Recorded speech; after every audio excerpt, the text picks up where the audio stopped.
As the Father and the Son planned together to fill the universe with intelligent beings, they foresaw the problem of rebellion arising. To meet this emergency, they decided to place the one with whom the rebellion would begin in the highest possible position of a created being, right next to the throne. Here he could have the greatest opportunity to learn of the love of God and be given every incentive and advantage not to fall into rebellion. For he was perfect in all his ways from the day that he was created until iniquity was found in him.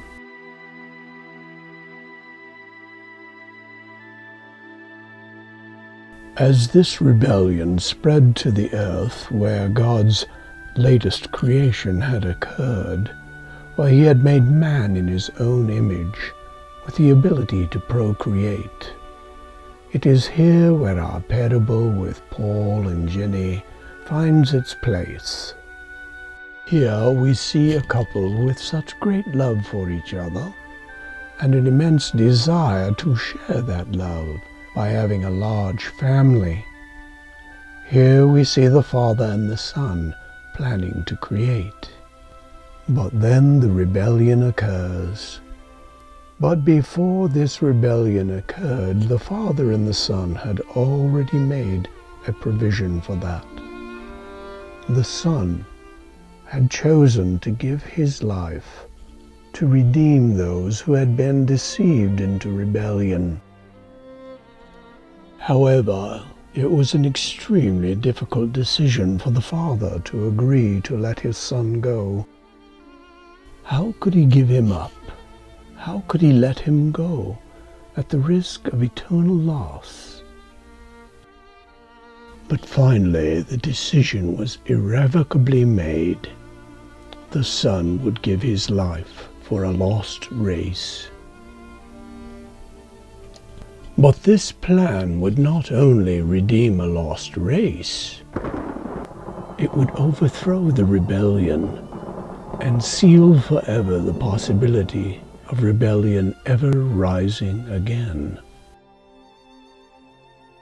It is generally held that the Son, after going to the earth, suffering and dying a most horrible death on the cross, returned to his Father wrapped in the humanity of Jesus.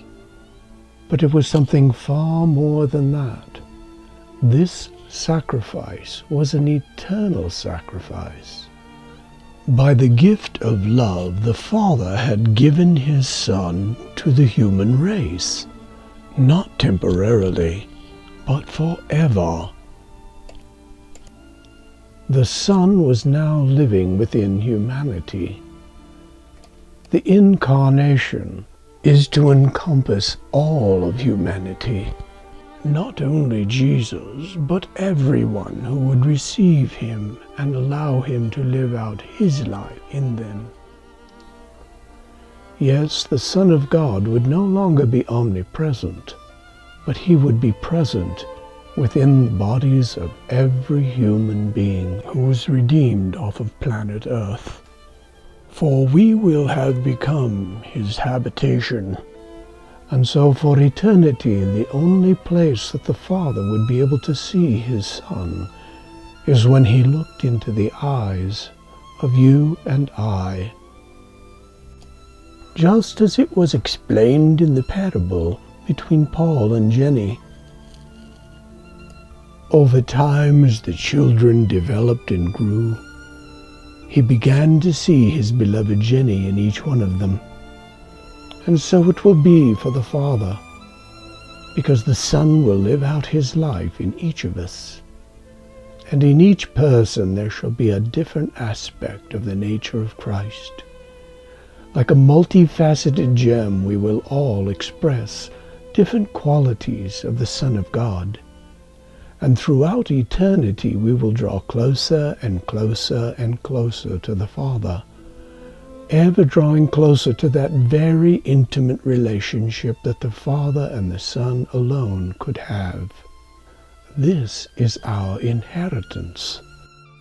We will ever be in union with God because we are married to His Son.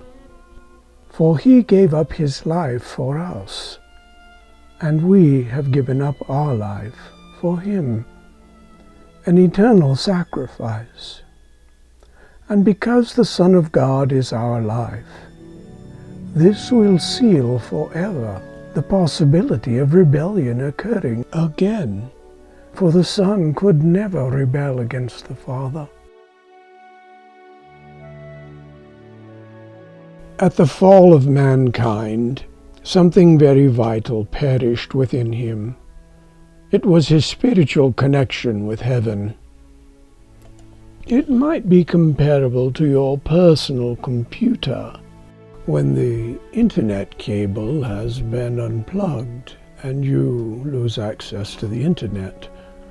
So with man, he lost access to heaven, thereby leaving him at the mercy of a spiritual computer hacker who would gain access to his hard drive and operating system, thereby corrupting the software, changing passwords, and molding man's mind after his own image.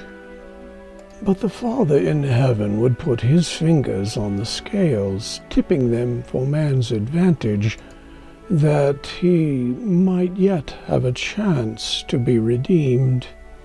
For he had not sinned in the full light of understanding as Lucifer had. In this analogy, the keyboard could be the human senses, such as hearing, smell, sight, taste, and touch. Through these sensory perceptions, the appetites and passions of mankind could be stirred up. Then, by looking at our facial expressions, the enemy could see whether or not he clearly had consent and had been given access, and by so doing enter into our computer system and obtain full control of the hard drive.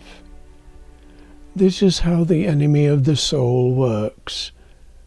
But God sought to intervene here because the Son Himself was given to us to be as an Ethernet card, a wireless connection to heaven, which would replace that which man had lost and give him that extra advantage that he would need.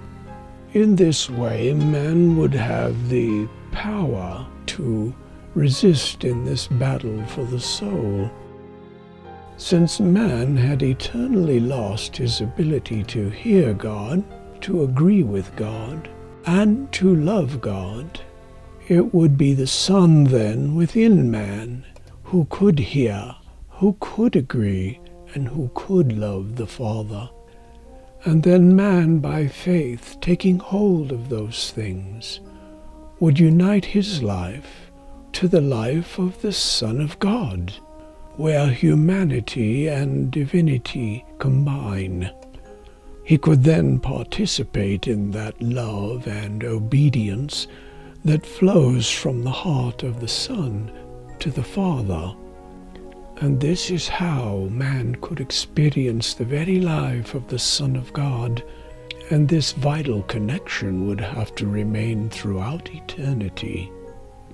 For the Son would forever be that spiritual entity, that pure divine access to the Father for all eternity.